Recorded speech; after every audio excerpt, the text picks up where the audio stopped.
How to use Mega to share files. In this video, I'll show you guys how you can easily use the mega.io to use and share files. First thing you have to do is head over to mega.io on your web browser, or if you have the application, you can just continue with the app as well.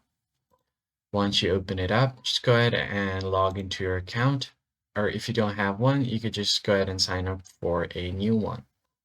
I already have an account, so I'm going to be logging in using my Google account. And once you are logged in, here you'll find different options. So what you want to do is go to Cloud Drive, and then from here you can upload certain files here.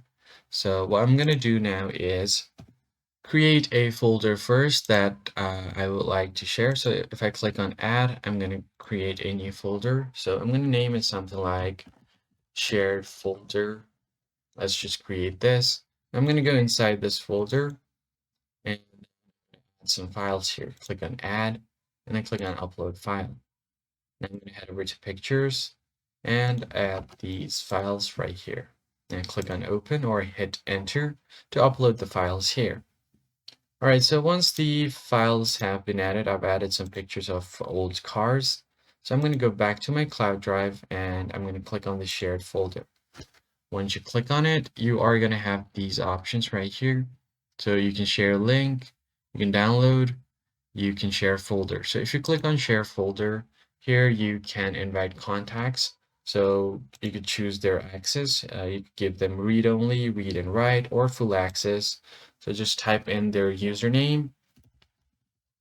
And once you have written their username, you could just go ahead and send them invitation. So here is the email.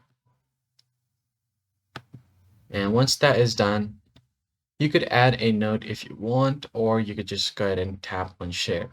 The next step you can do is go to this click share link, or just right click on the folder and then click on share and then click on share link. Now it will create a link that you can copy and share it with. So anyone with this link can view and download the data. You could change the link settings. So you could set a expiry date or set password for the link. But this is a pro feature. So if you have a pro account, you could easily do that. Now click on Save Changes, copy link, and paste it wherever you want. So let me just paste it right here on my browser and it will directly take me to this folder. So that's pretty much it, guys. I hope this tutorial was helpful. I'll catch you guys on the next one.